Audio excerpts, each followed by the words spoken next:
Hello, नमस्ते everyone. स्वागत है आप सबों का आज के सत्र में। चलिए हम लोग अविलंब स्टार्ट करते हैं आज का सेशन। सर्वप्रथम हम आप सभी लोगों का धन्यवाद करना चाहेंगे कि आप लोग आज का सेशन ज्वाइन किए अपना कीमती समय निकाल करके। और एक पॉइंट हम आपको कहना चाहेंगे कि आज आप लोग जिस सेशन को ज्वाइन कर रहे हैं, आज जो आप सुनेंगे, शायद ये चीज आपने सुना हो या ना सुना हो, ये अलग बात है। लेकिन जो चीजों के बारे में आज हम चर्चा करेंगे, ये किसी भी स्कूल, कॉलेजेस, विद्यालय या फिर अपने डेली लाइफ में इसके बारे में हमें कहीं से कोई जानकारी नहीं दी जाती है। तो आज आप लोग ऐसे टॉपिक के बारे में पढ़ेंगे, जानेंगे और उसके रहस्यों से रूबरू होंगे कि वो हमारे लिए कितना इंपॉर्टेंस रखता है, कितना हमारे लिए महत्वपूर्ण है। तो अपना आज का टॉपिक स्टार्ट करने से पूर्व सबसे पहले हम बताना चाहेंगे कि हम लोग जो 2 दिन का लाइव वर्कशॉप अटेंड कर रहे थे, आज उसका अंतिम दिन है। लेकिन इसको 2 दिन के लिए और बढ़ा दिया गया है, यानी कि कल 29 और 30 और 31, यानी कि 31 तक हम लगातार करेंगे, गणेश चतुर्थी तक, श्री गणेश उत्सव तक। उसके बाद फिर लाइव वर्कशॉप बंद हो जाएगा। उसके बाद फिर जो प्राइवेट सेशन चलते हैं वही चलेंगे। ये वर्कशॉप को 3 दिन एक्सटेंड किया गया है, क्योंकि सब चीजें जो हम आपको बताना चाहते हैं, समझाना चाहते हैं, वो एक सेशन में बता पाना, समझा पाना संभव नहीं है। तो इसके लिए 2-3 दिन और बढ़ाया गया है। तो हम लोग सेशन अटेंड कर रहे हैं ग्रो योर स्पिरिचुअलिटी, मतलब अपने आध्यात्मिकता का उत्थान। जी हाँ, अपने आध्यात्मिकता का उत्थान के लिए हम यह वर्कशॉप अटेंड कर रहे हैं। तो इससे पूर्व कल हमने बात किया कि आध्यात्मिकता उत्थान तभी संभव है जब हम संपूर्ण रूप से स्वस्थ हों और काबिल हों। दोस्तों, जैसा कि आप लोगों को पता है, ये जो दर्शन शास्त्र है, इस दर्शन शास्त्र में जो मुख्य 2 मूल तत्व की चर्चाएं की गई है, पुरुष और प्रकृति, जिसको हम लोग शिव शक्ति के नाम से भी जानते हैं। ठीक उसी प्रकार दिन है तो रात है, सुख है तो दुख है, अगर जन्म है तो मृत्यु भी है, आकाश है, पताल है। मूलभूत रूप से 2 मूल तत्व के बारे में व्याख्यान की जाती है सांख्य दर्शन शास्त्र के अनुसार, जो सबसे पहला दर्शन शास्त्र है, पुरुष और प्रकृति तत्व। ठीक उसी प्रकार हमारे अपने जीवन में आगे बढ़ने के लिए, यानी कि इस जीवन को सार्थक करते हुए आध्यात्मिक जीवन को सफल करने के लिए यहां भी 2 महत्वपूर्ण पड़ाव हैं। जिस प्रकार से हम लोग जानते हैं फिजिकल शरीर, और दूसरा है कौन सा, तो अस्ट्रल बॉडी, जिसको कि हम लोग सूक्ष्म शरीर के रूप में भी जानते हैं। ठीक उसी प्रकार ये जो बाहरी दुनिया है, फिजिकल वर्ल्ड और देन अस्ट्रल वर्ल्ड, जो हमारी चेतना से परे, जो हम नहीं देख सकते। जिस प्रकार हमारे 2 बाहरी नेत्र हैं, जिससे ये दुनिया को हम देख सकते हैं, कुछ नेत्र हमारे अंदरूनी होते हैं, जिसको कि हम लोग थर्ड आई इत्यादि वगैरह कहते हैं। हम एक एक कड़ी को एक दूसरे से हम जोड़ेंगे। हम आपके भौतिकता, आपके फिजिकल शरीर को हम आध्यात्मिक चेतना से जोड़ेंगे, आध्यात्मिकता के साथ कोरिलेट करके बताएंगे। सब कुछ संपूर्ण व्याख्यान हम करेंगे। तो धैर्य बनाए रखिएगा। हो सकता है आज का सेशन लंबा हो जाए, एक मीटिंग खत्म हो जाए, पुनः हमको दूसरा शुरू करना पड़े, या फिर इस सेशन को हम आगे की ओर कंटिन्यू करेंगे अगला दिन। तो लगातार बने रहेंगे तो हम विश्वास दिलाते हैं कि आपका एक एक कॉन्सेप्ट क्लियर हो जाएगा। दूसरा बात, आपको यहाँ पर यह बताएंगे कि आखिर में जो समस्याएं हमारे शरीर में जो पनपती है, फॉर एग्जाम्पल हमारा इंडिया जो है आजकल डायबिटीज का कैपिटल है, बिल्कुल है, आप सभी लोग एग्री करते हैं। तो आखिर में डायबिटीज क्यों हो रहा है? क्या चीनी खाने से डायबिटीज हो रहा है? शुगर खाने से डायबिटीज हो रहा है? फिर डायबिटीज क्यों हो रहा है? या फिर अगर माताएं बहनों लोगों को ज्यादातर ज्वाइंट पेन की समस्या है तो आखिर क्यों? हम हर एक चीज के ऊपर अच्छे तरीके से व्याख्यान करेंगे, लेकिन धीरे धीरे Aahista Aahista step by step हम आपको आगे बढ़ाते चले जाएंगे। तो स्पिरिचुअलिटी को ग्रो करने से पूर्व सबसे पहले हमें अपने फिजिकल बॉडी के रहस्यों को समझना होगा। उससे पूर्व आज हम लोग जानेंगे, पहला टॉपिक जो हम चर्चा करेंगे वो करेंगे डायमेंशन का, कॉन्सेप्ट ऑफ डायमेंशन। ये डायमेंशन क्या है? अस्तर, हिंदी में इसको अस्तर कह लीजिए या फिर जोन कह लीजिए। तो हम सभी लोग जिस दुनिया में रहते हैं, जिस यूनिवर्स में रहते हैं, ये पूरा universe just like a frequency vibrations, यानी कि हम लोग वाइब्रेटरी वर्ल्ड में रह रहे हैं। जो हमने टॉपिक लिख करके आपको इनवाइट किया है, बायोमैग्नेटिज्म, मैग्नेटिज्म भी एक फ्रीक्वेंसी ही है, एक वाइब्रेशन ही है। तो जिस वाइब्रेशन की दुनिया में हम लोग रहते हैं, इसी दुनिया को अलग अलग पार्ट में, अलग अलग डायमेंशन में इसको बांटा गया है, जो 7 डायमेंशन के रूप में बताए जाते हैं मूलभूत। हालांकि 7 ही डायमेंशन नहीं है, इन 7 के ऊपर भी कई सारे डायमेंशन हैं, लेकिन जहां तक हम लोग समझ पाते हैं वो 7 डायमेंशन मूल डायमेंशन। ये 7 डायमेंशन समझ लीजिए, ये आपके 7 चक्र हैं। ये 7 डायमेंशन समझ लीजिए कि आपके ऑरा के 7 लेयर हैं। लेकिन हम इसको भौतिकता में दर्शन करेंगे, इसको हम देखेंगे, विजुअलाइज करने का प्रयास करेंगे। तो दोस्तों, सबसे पहला जो डायमेंशन है, सबसे लोअर लेवल पर, जिसकी एनर्जी, जिसकी फ्रीक्वेंसी, जिसकी वाइब्रेशंस बहुत लो होती है, बहुत कम होती है, वो क्या है? तो रॉक है, पत्थर, चट्टान, जो अवरोध उत्पन्न करता है, जिसका काम ही है बाधा उत्पन्न करना। ठीक है, जिसका काम ही है बाधा उत्पन्न करना। उसी में से उसको 2-3 जोन में और बांट दिया गया है। फॉर एग्जाम्पल, अगर हम संगमरमर की बात करें तो उसको, उससे साज सज्जा की वस्तुएं उसको बनाई जाती है, उसे सजावट किए जाते हैं, उसको तराशे जाते हैं। अगर उससे और अच्छी बात करें तो हीरा है, फिर जेम स्टोन्स हैं। हालांकि ये एक कैटेगरी में ही है, सबसे लोअर डायमेंशन में ही है, ध्यान दीजिएगा, सबसे लोअर डायमेंशन, लेकिन इसमें भी इसकी ऊर्जाओं को कैटेगराइज किया गया है। दूसरा बात, हम लोग मान लीजिए कि हमारे कुंडली में अगर कोई ग्रह अनबैलेंस है, तो ज्योतिषी कहता है कि आप फलना स्टोन धारण कर लीजिए, आपका ग्रह संतुलित हो जाएगा। दोस्तों, वो मूर्ख बना रहे हैं और कुछ नहीं।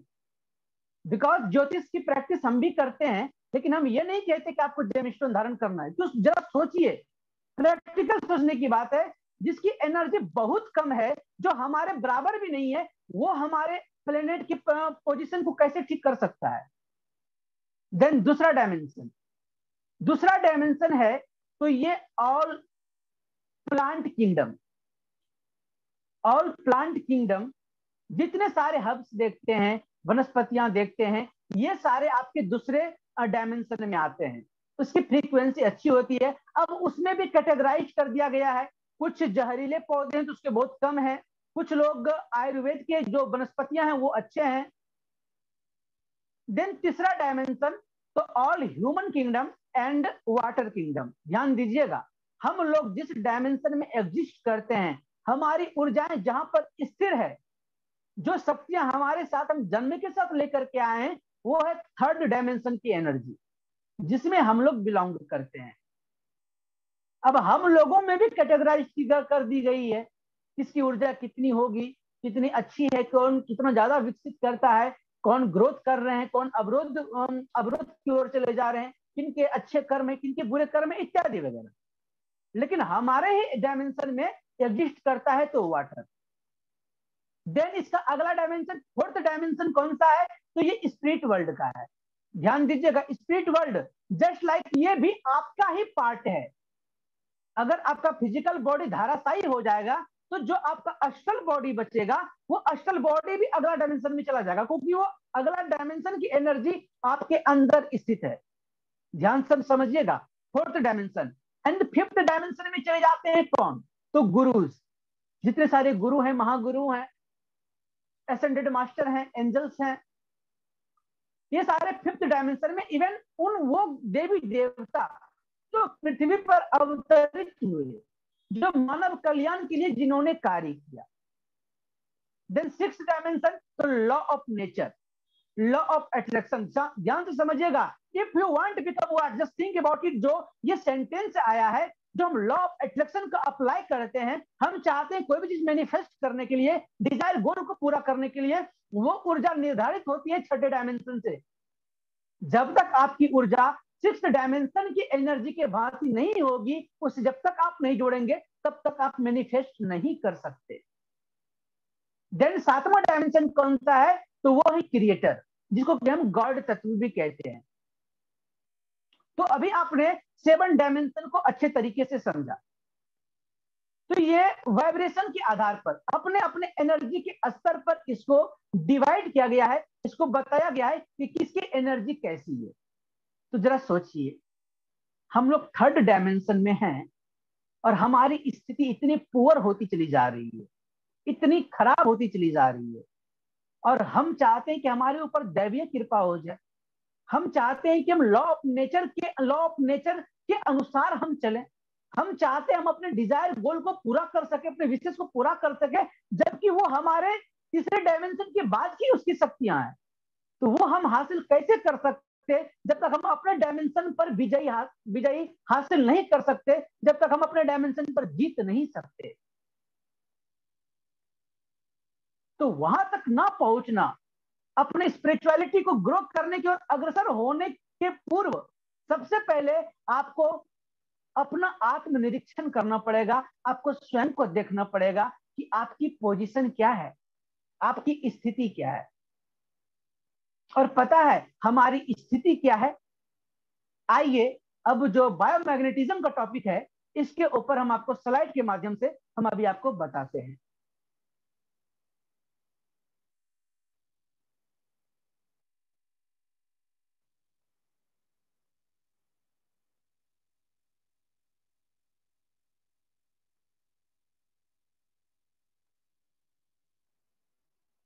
चलिए, आप सभी के समक्ष शो हो रहा है हमारा स्लाइड? कोई एक जन बताएं। हाँ जी। चलिए ठीक है। तो देखिए कि पंच तत्वों से मानव शरीर की रचना, हम सभी लोग इस बात से एग्री करते हैं कि हमारा शरीर का जो निर्माण हुआ है, ये इन्हीं पंच तत्वों से निर्माण हुआ है। कौन कौन सा? तो हवा, पानी, आकाश, अग्नि और पृथ्वी। और पृथ्वी पर हर समय हमारे शरीर की जरूरत भी यही पांच तत्व हैं। अगर इनमें से एक भी तत्व की मात्रा कम हो जाए, एक भी तत्व की मात्रा कम मिलने लगे, तो हमारा शरीर में असंतुलन उत्पन्न हो जाएगा, जिसे हम बीमारी कहते हैं। नॉर्मली स्वाभाविक सी बात है कि अगर हमारे शरीर में कोई मूल तत्वों की अगर कमी हो जाती है, तो हम समझते हैं कि हम बीमार हो गए। तो हम जिसे बीमारी का नाम देते हैं, वो कुछ और नहीं, इन पंच तत्वों में से तत्वों की कमी है दोस्तों, जिसको हम बीमारी कहते हैं। शुरुआत यहीं से होती है हमारे एक्चुअल पोजीशन का। आइए अगला स्लाइड में देखते हैं क्या है।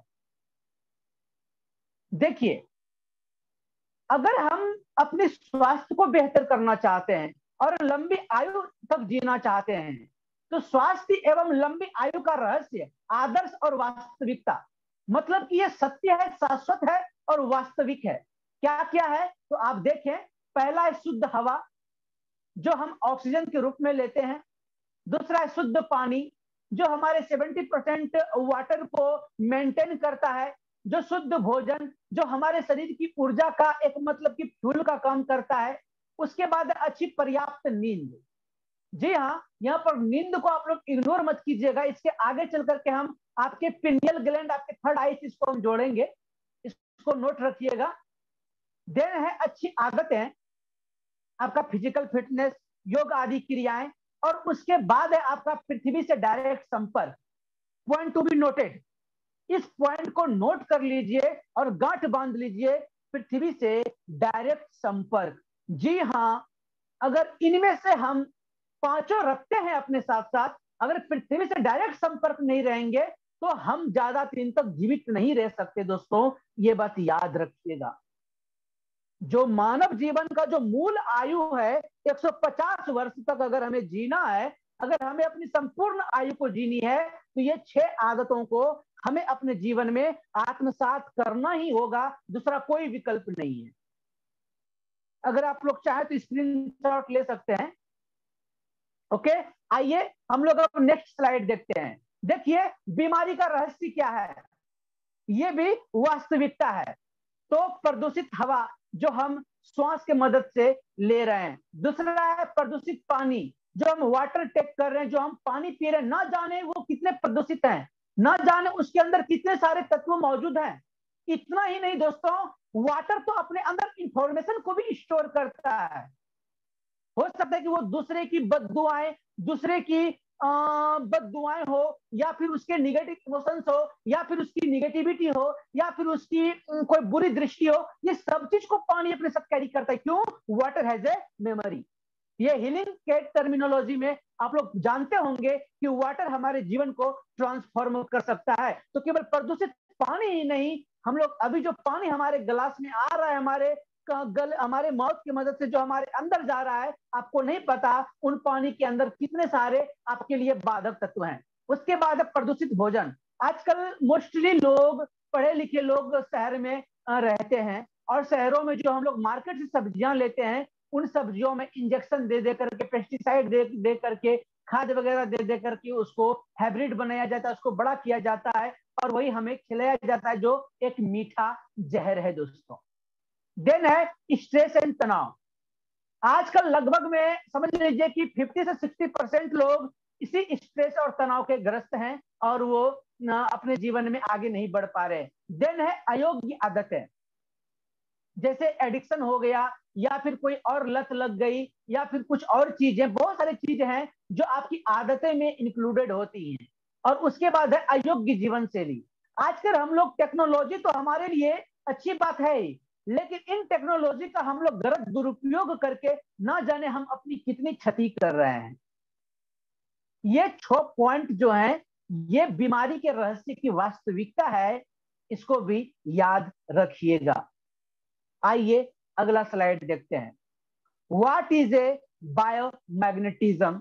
What is a magnetism? What is a biomagnetism?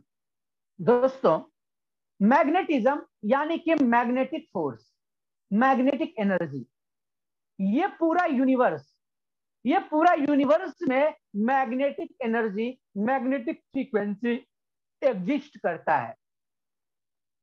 सन भी एक मैग्नेट ही है, अर्थ भी एक मैग्नेट है।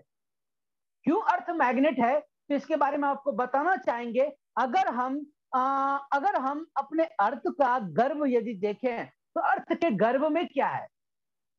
तो लोहे का एक विशाल समंदर है, लोहे निकेल का एक विशाल समंदर है, जिस समंदर के अंदर, जिसे हम लोग लावा कहते हैं। और अर्थ अपने धुरी पर कितने स्पीड से घूम रही है? जब अपने स्पीड से जब अर्थ घूमती है, तो वो एक इलेक्ट्रिसिटी करंट उत्पन्न करता है। वो इलेक्ट्रिसिटी आगे चल करके जाकर के वो मैग्नेटिक फ्रीक्वेंसी, वो मैग्नेटिक फील्ड में क्रिएट करता है। यही वो वजह है कि पूरे यूनिवर्स में, पूरे ब्रह्मांड में हर एक प्लेनेट, हर एक चीज अपने अपने जगह पर फिक्स है।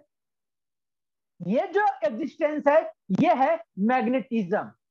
ठीक उसी प्रकार एक मानव जीवन पर, या फिर एक लिविंग थिंग्स पर जो मैग्नेटिज्म, या फिर मैग्नेटिक फ्रीक्वेंसी, या फिर मैग्नेटिक ऊर्जा जो उसके ऊपर इफेक्ट करता है, उसके साथ जो उस पर अपना अप्लाई करके जो उसके साथ बदलाव लाता है, वो प्रतिक्रिया, वो क्रियाएं को हम लोग बायोमैग्नेटिज्म कहते हैं। ठीक है, आइए अगला स्लाइड देखिए। हमें जीवित रहने के लिए क्या क्या चाहिए? तो हमें फूड चाहिए, वाटर चाहिए, एयर चाहिए, सनलाइट चाहिए, एंड मैग्नेटिक एनर्जी चाहिए।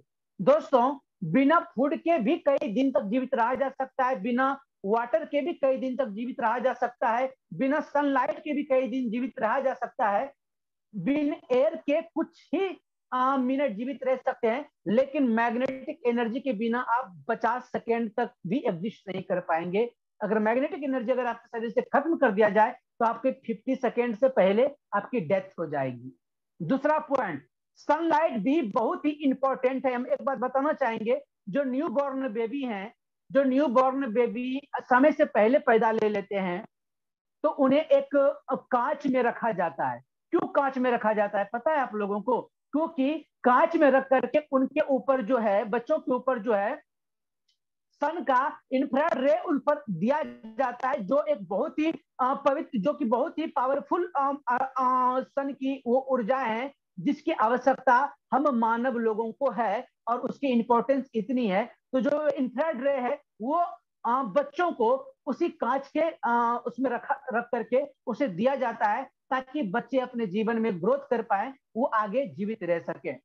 तो इनमें से जो 6 पॉइंट है, 6 के 6 महत्वपूर्ण है, लेकिन इन 6 पॉइंट में से ध्यान से समझिएगा, जो महत्वपूर्ण रूप से जो आपका मैग्नेटिज्म है, इसके बिना आप एग्जिस्ट नहीं कर पाएंगे। इसके बिना आप 50 सेकेंड से भी ज्यादा जीवित नहीं रह सकते। आइए अब हम लोग मैग्नेटिक एनर्जी को विस्तार से समझते हैं। आप सभी लोग ऑरा साइंस को जानते होंगे। हमारे शरीर में मूल 7 चक्र होते हैं, जिसको 7 दायरा, जिसका 7 दायरा होता है, जिसको कि हम लोग आभा मंडल भी कहते हैं। जी हाँ, 7 चक्र और आभा मंडल के 7 दायरे। शास्त्रों में चक्रों को 7 विराम स्थल, राजमार्ग, महामार्ग कहा गया है, जिस रास्ते को पृथ्वी से स्वर्ग तक पहुंचने का एक मात्र रास्ता है। और आपकी आभा मंडल, आपकी ऑरा, आपका क्या है? वो एक इलेक्ट्रोमैग्नेटिक फील्ड ही तो है। जरा सोचिए, अगर आपके ऑरा में गड़बड़ी आती है तो आपके शरीर में गड़बड़ी शुरू हो जाती है। तो इसको आप समझ सकते हैं कि मैग्नेटिक फील्ड कितना इंपॉर्टेंस है। आई होप आप लोग एक दूसरे के कड़ी को आप लोग जोड़ पा रहे होंगे, आप समझ पा रहे होंगे। आइए इस स्लाइड के ऊपर हम थोड़ा सा यहाँ पर रुकेंगे, इससे पूर्व की हम आपको और कुछ जानकारियां दे दें। दर्शक मित्रों, एक बात आती है कि मैग्नेटिक एनर्जी क्यों जरूरी है। दोस्तों, अगर हम अपने ब्रेन को, अगर हम ब्रेन की जब हम टेस्ट करते हैं, उसको जब हम चेक करते हैं, तो पता है क्या निकलता है? आप अपने ब्रेन की फ्रीक्वेंसी और आप अपने हार्ट की फ्रीक्वेंसी, अगर इन दोनों को जांच करेंगे, तो जिस मशीन में इसका जांच होगा वो कुछ और नहीं, वो भी मैग्नेटिक फ्रीक्वेंसी ही है। आपके ब्रेन के अंदर मैग्नेटाइट सब्सटेंस होते हैं, जो जब भी किसी मैग्नेटिक फील्ड के दायरे में आता है तो वो उसको स्टिमुलेट कर देता है और वो एक्शन करना शुरू कर देता है ना? आइए अब देखिए, इस पॉइंट को हमें समझने का प्रयास कीजिएगा। 99% of disease and disorder and pain in the body in due to poor blood circulation and poor oxygen level, यानी कि lack of oxygen level। ये 3 महान साइंटिस्ट हैं जिनको नोबेल पुरस्कार भी मिल चुका है 2019 में। ये ऑक्सीजन साइंटिस्ट हैं और इन्होंने ये प्रूव कर चुका कि 100% each and every person have blood circulation, oxygen level and immune resistance power disturbance common deficiency, and this is main root cause all the disease, disorder and low immune, poor and body pain। दोस्तों, इसका बस एक ही punch line समझ लीजिए, 99.99% causes of disease and disorder, pain in the body in due to poor blood circulation and oxygen level। ठीक है, अब आइए हम अगले पॉइंट पर बात करेंगे कि सेल वोल्टेज क्या है। Healing is cell voltage. दोस्तों, ये महानुभाव का आप फोटो देख पा रहे होंगे, इनका नाम है डॉक्टर जेरी एल्टेनेन। इन्होंने रिसर्च में यह बताया कि एक स्वस्थ जीवन जीने के लिए, एक खुशहाल जीवन जीने के लिए, एक तंदुरुस्त लाइफ जीने के लिए जो हमारे सेल का जो करंट होनी चाहिए वो -50 मिलीवोल्ट होनी चाहिए। लेकिन आज एडल्ट की करंट में उनकी ऊर्जा कितनी है पता है? वो मुश्किल से -25 है। -25 को यहाँ पर आप बड़ा मत समझ लीजिएगा, क्योंकि ये बायोलॉजिकल दृष्टिकोण में थोड़ा सा ये जो आप 50 देख रहे हैं यही हायर है, एंड 25 जो देख पा रहे हैं यहाँ पर माइनस का लेकर के मत चलिए, जो संख्या को इसमें लेकर के आप चलिएगा तो -25 है। जब -25 से सेल वोल्टेज डिक्रीज करता है तो हम लोग थकान अनुभव करना शुरू कर देते हैं, हम लोग अपने आप को टायर्ड महसूस करना शुरू कर देते हैं।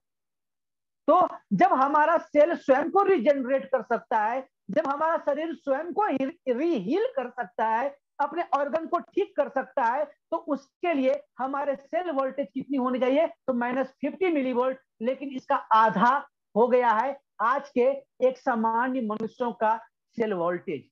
तो सोचिए कि हम लोगों का एक्चुअल में पोजीशन कहां है, हम लोग कहां जा रहे हैं, किस स्थिति में है हम लोग। आइए अगला स्लाइड देखिए। यहां पर एक चार्ट आप लोग देख पा रहे होंगे, cell voltage, cell pH and status. आप देख पा रहे होंगे कि जो नॉर्मल किड होते हैं उनका जो सेल वोल्टेज है वो -35 है। जो नॉर्मल ऑफ एडल्ट है उसका जो आपका सेल वोल्टेज वो -25 है।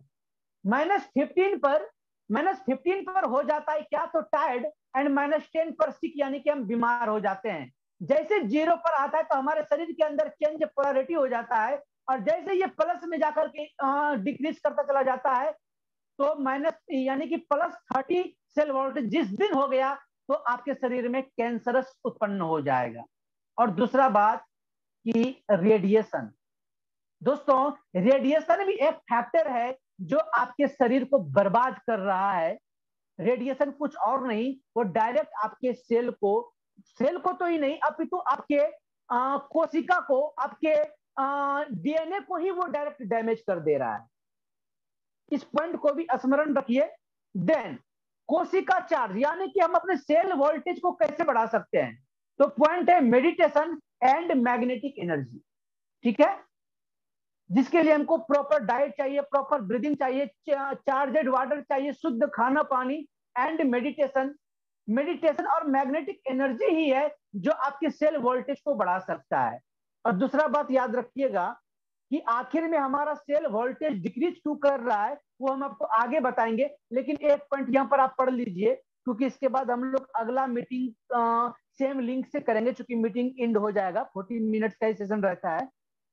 फिर आगे हम बात करते हैं। ये स्लाइड देख लीजिए आप। It was discovered then just 1 minute inside the magnetic field was enough to reduce the blood viscosity by 20% से 30%। नोट कर लीजिए इसको, इसका स्लाइड का स्क्रीनशॉट ले लीजिए। देन यहां पर दूसरा देख पा रहे होंगे कि आप Ayush ministry division specially dedicated of 100% natural non इसमें totally drug free, medicine free external life जीने के लिए इन्होंने मैग्नेटिक थेरेपी यानी कि मैग्नेट थेरेपी का विस्तार आयुष मंत्रालय कर रही है, जिसको प्रमोट भारत सरकार भी कर रही है।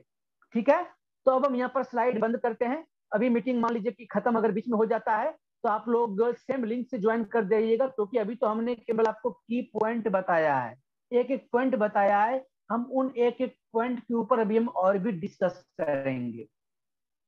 तो सबसे पहले हम एक बात आपको बताए थे, जो हम बोले थे इसको याद रखिएगा।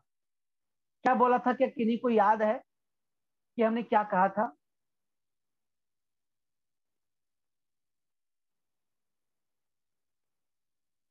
क्या दिमाग से उतर गया या फिर स्मरण नहीं रहा? चलिए कोई बात नहीं, हम ही आपको रिकॉल करा देते हैं। तो सबसे पहला पॉइंट आपने जाना कि बीमारियां या फिर जो भी समस्याएं हमारे शरीर में आ रही हैं उनका वजह क्या है? तो poor blood circulation and lack of oxygen level, हमारे शरीर में ऑक्सीजन की कमी। दोस्तों हमारा सेल जो है, हमारा जो कोशिका है, हमारे सेल का जो डाइट है, हमारे सेल का डाइट क्या है? तो ऑक्सीजन है। और ऑक्सीजन वहां तक कौन पहुंचाता है? तो ब्लड पहुंचाता है। कौन सा चीज पहुंचाता है उसमें? तो हीमोग्लोबिन, क्योंकि वही ब्लड को कैरी करता है। पॉइंट दूसरा, जब हमारे सेल को proper blood circulate, proper blood नहीं मिलता और ऑक्सीजन नहीं मिलता, वो सेल वहां पर डैमेज करना शुरू कर देता है, डेड करना शुरू कर देता है।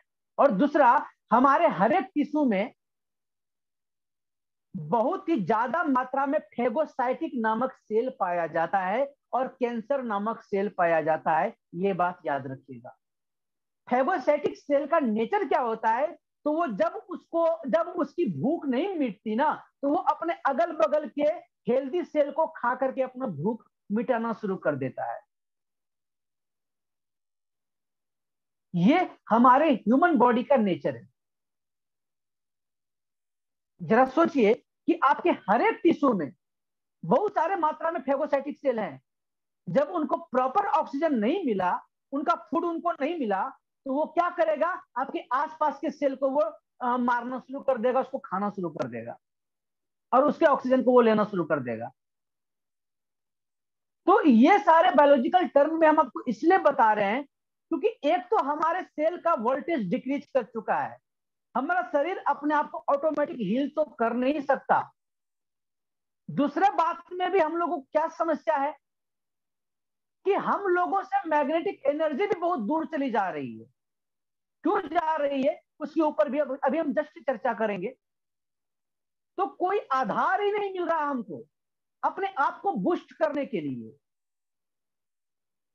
जो अर्थ मैग्नेटिक एनर्जी छोड़ती है, जो भी मैग्नेटिक एनर्जी अर्थ रिलीज करता है, वो हमारे शरीर में पहुंचने से पहले दुनिया में इतने सारे लोहे के चीज बन चुके हैं कि ज्यादा मात्रा में तो वो ही अपने अंदर उस ऊर्जा को एब्जॉर्ब कर ले रहा है।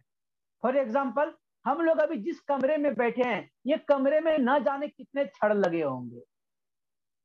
हमारे ऊपर सीलिंग फैन है, तो सीलिंग फैन भी लोहे के ही हैं। गेट, ग्रिल, खिड़कियां, दरवाजा, इवन न जाने कितने सारे चीज, हम जिस बिछौना पर हम सोते हैं ना, आजकल वो भी लोहे के हैं। बहुत कम लोग काट के पलंग पे सोते होंगे, लेकिन जनरली आजकल हाईटेक लोग क्या कर रहे हैं कि लोहे की बिछौना बना दे रहे हैं। तो सोचिए क्या हो रहा है।